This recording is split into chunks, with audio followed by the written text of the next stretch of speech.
The three most important changes in the smartphone industry in 2017 are the disappearing bezels, the dual camera, and the vanishing headphone jack. Let's concentrate on the first two.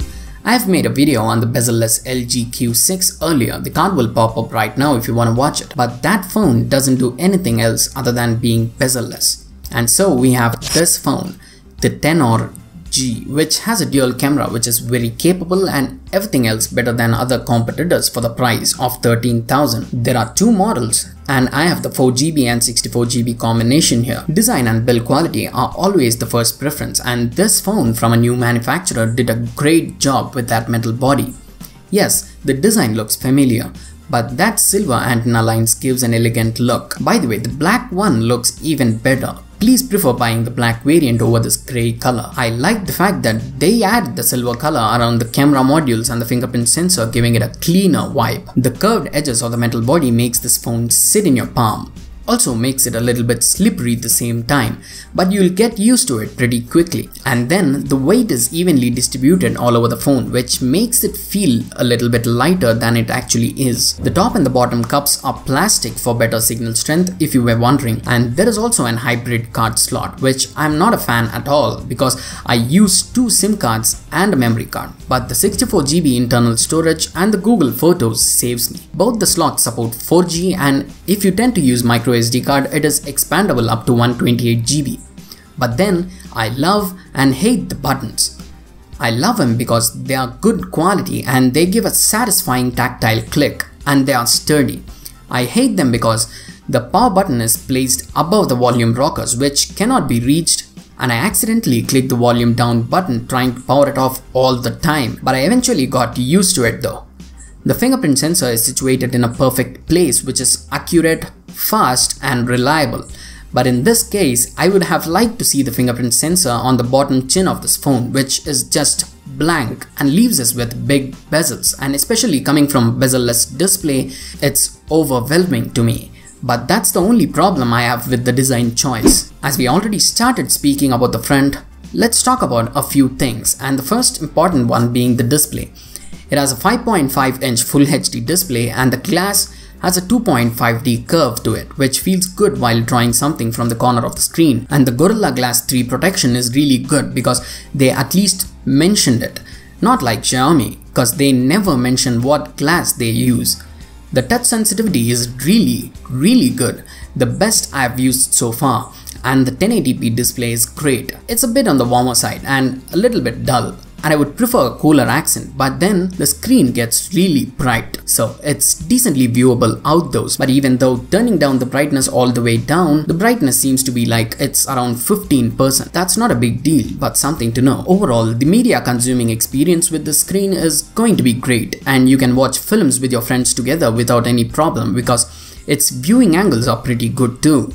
The audio that comes out of the earpiece, which is directed towards you, and another speaker on the bottom right, which makes it a good media consuming experience. And the speakers are fine-tuned by Dirac, a company which makes quality audio equipments. The audio is loud and the stereo experience lets you watch your favorite YouTube video without plugging in your headphones. They have the best quality that I have heard from a budget smartphone till date, but it lacks a little bit of dynamics, but that's fine. There's an LED notification light on the top, but it's just a single color for everything, which is helpful just to know that you have notifications but nothing specific. But then the screen wakes up every time you get a new notification, which is helpful. At least they included an LED notification like, unlike the LG Q6, which doesn't have either of those. And then about performance, it has the Snapdragon 626 with the Adreno 506 graphics and 4GB of RAM. Snapdragon 626 is an improvement to the already popular performer and efficient processor, the Snapdragon 625, and that combined with the stock Android Nougat with a few Amazon apps, the user experience is smooth. Everything runs in a pretty good frame rate, and the software optimization also helps us with the battery performance. But let's talk about that in a bit. Playing heavy graphic intensive games is not at all a problem, and it's really smooth, especially considering the price. I would give the performance and responsiveness an A+, and then the multitasking with the 4GB RAM is really well done. It saves a lot in the memory to bring them back when needed, and dual window mode and switching between apps are so buttery they are eye candy to watch. You won't experience any kind of lag at all. The company also promises an Android Oreo update and regular security patches, and after I completed making the video, it got an update of about 250 MB which added the OTG support, which wasn't present out of the box, and few more updates with the latest October security patch, which is sweet. The best part is, even though it has a metal body, it doesn't get hot even while heavy gaming or long media consuming sessions. Might be because of the 14nm architecture. Overall, the performance and RAM management is on point, and you're going to be completely satisfied with every penny you invest. Now coming to the interesting part, the camera. Both the rear cameras are 13MP with a decent aperture of f2.0 which can let in a lot of light, and one is a regular RGB sensor and the other one is a monochrome like the one you would find on the Moto G5 Plus and a few Honor devices. It basically improves the dynamic range and brings in some sharpness, and it clearly shows the results. The colors are reproduced very well and the dynamic range is extraordinary for a camera in the budget category, and the exposure is pretty good, and the HDR helps bring in the dynamic range and bring up shadows really well. But I find the pictures to be more towards the warmer side, but that's not a problem because you can tweak it later. Learn to use HDR when needed because it sometimes over sharpens the images, and the dual camera also helps with some pretty neat bokeh. The algorithms try to bring in the best it can most of the times, and the portraits you get from this camera is fantastic. That dreamy background it brings to make the subject more pop out is extremely well done. It gets some pretty good low light shots too. Might not be the best, but gets the job done. Make sure you enable the HDR, which really improves the contrast and dynamic range. The front camera is a 16 megapixel camera. They want to improve their selfie game here. The pictures come out really well. Yes, it's better than all the budget smartphone cameras I have used, but it lacks dynamic range like all the other do. The sky is really blown out in most of the images, but when the background has some vivid colors, it produces some pretty great pictures.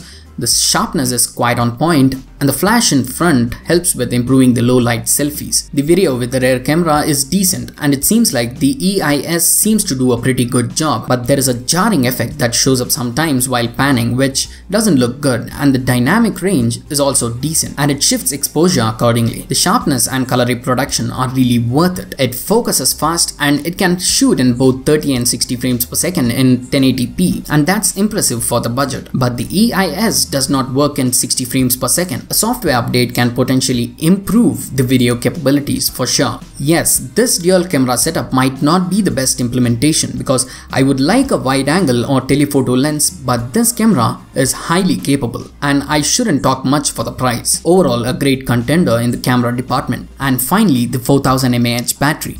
Let me say this. The battery never gave up. I use the phone mostly for most intensive tasks, and I charge my phone only after 10 or 10:30 at night with still plenty of juice left. The screen on time averages around 5 hours. Sometimes I get more than 6.5 hours, which is great because the 4000 mAh battery and the stock optimization brings in some great battery results. And if you moderately use it, you can easily get it through 1.5 or 2 days. So battery is perfect here. And you don't have to worry about the battery and concentrate on more important stuff on the screen. And it takes little over 2 hours to charge the giant 4000 mAh battery, which is really decent. Finally, a few minor and important things to know. It didn't come with OTG support out of the box, but after the recent update, OTG is supported now. And the bezels, which is really big in 2017, and the video capabilities, which can be ironed out with the software update. It has a headphone jack, and the audio output is great.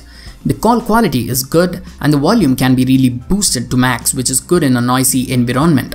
But you can hear a little bit of distortion when you do that, and the person in the other end can hear me clearly. No problem. Overall, a great package, better than most smartphones, and it directly competes with G5s Plus, Mi A1 and Redmi Note 4 and a lot of the mid-range smartphones in 2017 with a lesser price tag. And if you want to try a new brand with decent display, stock Android, stellar performance, impressive battery life and a great camera for photography and bokeh and all the other little details for 13,000, this is an undeniable choice.